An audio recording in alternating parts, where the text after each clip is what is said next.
Well, good morning, and welcome to the Morning Report. My name is Willie Lawson. I trust that you are well. The Morning Report is a production of fightbackmedia.com, fightbackmedia.com, fightbackmedia.com, and fightbackmediatv.com. Trust you are well today. It's Monday. And you know what? You just be grateful that you get to do another Monday because there's some stuff going on. And we're going to talk about some stuff and not what you think we're going to talk about. Um, I have, and I guess it's time to let it go, but I can't. I just can't. We've learned that Mark Zuckerberg, the CEO of Meta, Facebook, has criticized the behavior of the medical and scientific establishment during the coronavirus pandemic, who, backed by Western governments, demanded social media censorship of information that ended up being more debatable or even true. Now, your host himself has had some videos on here on YouTube taken down because of medical misinformation. Now, one of those videos I remember, I was just relating a story of what happened to a couple of doctors. I wasn't not in one video, YouTube, not in one video did I tell anybody what to do. Not that not in one video did I say take this and not this, do that. Every video that I did had something in it like this. Yeah, go do what I did. I talked to my doctor. My doctor and I had a discussion. Now he and I disagreed, and he said to me, "I can't force you to do anything." And I said, "You're right." And we left it at that. And he continued to treat me for whatever he was treating me for. Every video I said do that, and I still to this day say, have a conversation with your doctor. If you have a doctor, have a conversation with them. Force them to have a conversation. Make them talk to you. Zuckerberg, who had previously laid bare the FBI's effort to warn social media companies about the Russian propaganda dumps shortly before the publication of the Hunter Biden laptop story in 2020, made these new comments on the Lex Friedman podcast. The Facebook CEO said that the medical establishment, quote, often waffled on COVID claims and requested the removal of material that ended up being debatable or even true. Just take some of the stuff around COVID earlier in the pandemic where there was real health implications, but there hadn't been time to fully vet a bunch of scientific assumptions in Zuckerberg. Unfortunately, I think a lot of the kind of establishment on the kind that kind of waffled on a bunch of facts and asked for a bunch of things to be censored that in retrospect ended up being more debatable or true. This stuff is really tough, right? I mean, it really undermines trust. Zuckerberg said that his company is still under pressure for more censorship from various forces around the world. Everybody wants their narrative to be the ascendant narrative. There are obviously a lot of people who think we should be censoring more content, or there should be a lot more people who think we should be censoring less content. If there's media, there's an activist group. There are groups all over the world in every country that brings different values, and it's very debate, and that's a very active debate. There are so many people and different forces that are trying to apply pressure from different sides. I don't think you can make decisions based on trying to make people happy. You just have to do what you think is right, balanced, and accept that people are going to be upset no matter where you come out on that. Now, I gotta give it to him. He's right. He's absolutely correct. With the world being the way it is, there's no way that Facebook or Twitter or TikTok or any of these social media platforms, YouTube, can be 100% fair and make everybody happy. It's not possible. The fact that the fact that YouTube allows a program or a podcast like this one to even be on their platform sends some people around the moon. It just does. That I could sit here and say the things that I'm saying, and it's allowed um, on YouTube, send some people into a hissy fit.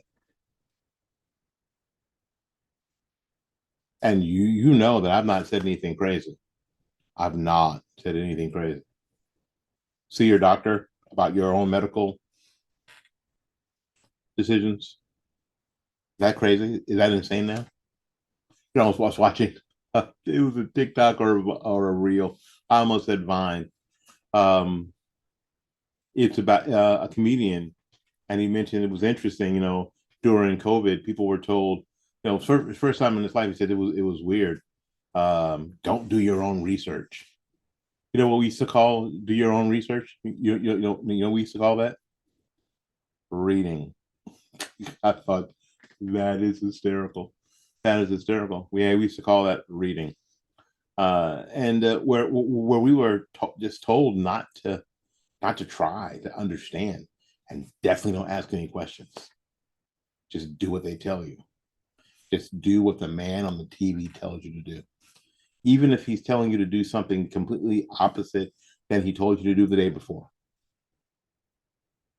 This is the kind of stuff that, like Zuckerberg says, really undermines trust. It just kills trust. And when the celebrities get in and start saying things like, um, what's her face? Jamie Lee Curtis said that she wants the last word of people to be, I should have taken the vaccine. Really? You know, when we have late night hosts saying things like, um, people who are unvaccinated, should be told, be left to die. Uh, if you think that that doesn't undermine trust, you're wrong. My whole thing this entire time is we don't believe you. We just don't believe you. We don't trust you. You've not been trustworthy. And I say you, I say the medical profession, the pharmaceutical profession, the government. Yeah, we don't trust you.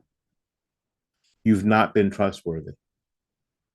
And today, earlier or very early today, at about 1 a.m., I read a tweet from or saw a video from O.J. Simpson,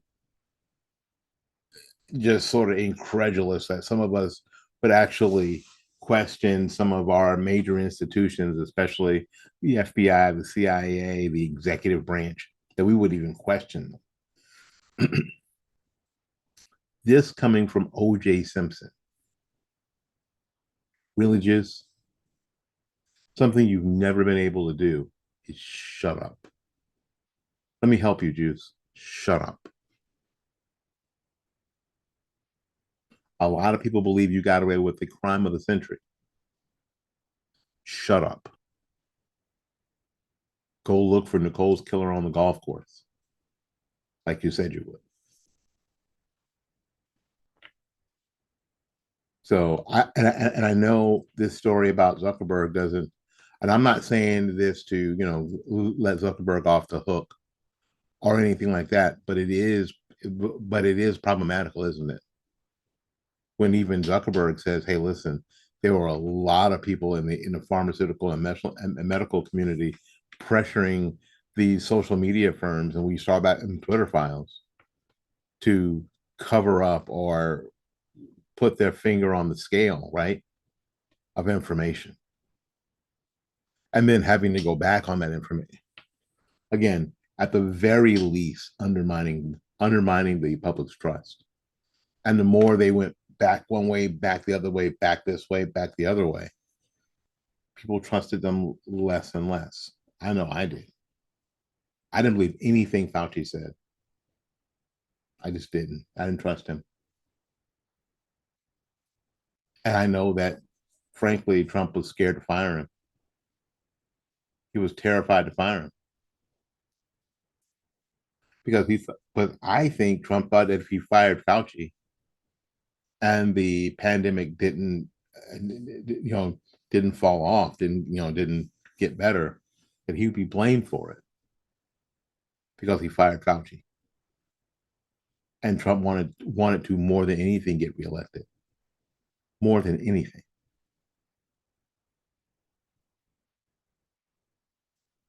What Trump didn't realize was that the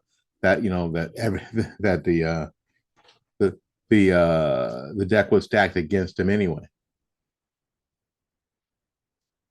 and he wasn't going to get reelected, and that's terrible. I'm just saying, it's awful and terrible, awful and terrible. All right, I've got another little story to share with you. Speaking of COVID, we have heard from the World Health Organization. Golly, I have trouble saying that. The World Health Organization, that the global pandemic, the global medical emergency is over. Right? We've heard that, right? We heard it from our own president who said the pandemic is over. The CDC has basically said the pandemic is over as well.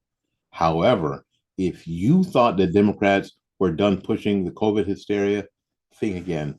Despite announcing again an end to the authoritarian COVID-19 government mandates, the Biden White House requires guests to practice social distancing and wear masks during their visits. The mandates, however, will only target the unvaccinated.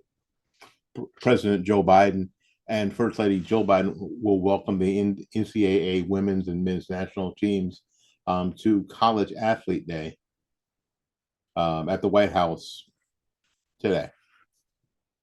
An email from the White House Office of Legislative Affairs addressed to members of Congress, COVID protocols were listed, notifying lawmakers that they will need to show a negative COVID test before being allowed to attend the event. If unvaccinated, the attendees must wear a mask and social distance. Now, what have we learned about those two things? We've learned that at the very most, the efficacy of wearing a mask is debatable. And we learned that the whole 6 feet thing was made up. It was just friggin' made up. 6 feet sounds good. Nothing special about 6 feet. Doesn't mean 4 feet's deadly and 6 feet you're healthy. Doesn't mean that at all. And again, we learned that the efficacy of wearing a mask is at least debatable. But they are continuing that. Masking guidance. Fully vaccinated guests. If you're fully vaccinated, I don't even know what that means. That means that you've had whatever shots and every booster that's available. You're not required to wear a mask on White House grounds. Guests who are not fully vaccinated must wear a mask at all times and maintain at least 6 feet distance from others while on the White House grounds, the email states. Just like it was 2000. Just like it was 2001. 2021. According to a study conducted by the U.S. National Academy of Sciences, masks are not practical to prevent the transmission of viruses. And even an N95 mask that everyone has become obsessed with are non-inferior to surgical masks. In terms of influenza transmission rates among healthcare workers, a video posted by parliamentarian Rob Roos showed pharmaceutical giant Pfizer admitting that the COVID vaccine was never tested for stopping the transmission of the virus. In May, just last month, the federal government officially ended the COVID-19 public health emergency, while the World Health Organization announced the China virus is no longer a global emergency. Last September, Biden himself declared the pandemic was over, signing a bill terminating the National Emergency Declaration, which allowed the government to respond to COVID with several authorities it wouldn't have otherwise. So why? are they continuing this? It's for show, obviously. It is for show. If do they have something up their sleeve for this fall? Quite possibly. I don't know. I don't know. But what I am confident of is that they do not want this to be over. It was too effective. So many of you acquiesced easily, gratefully. Yes, take whatever right you want. Please just keep me safe.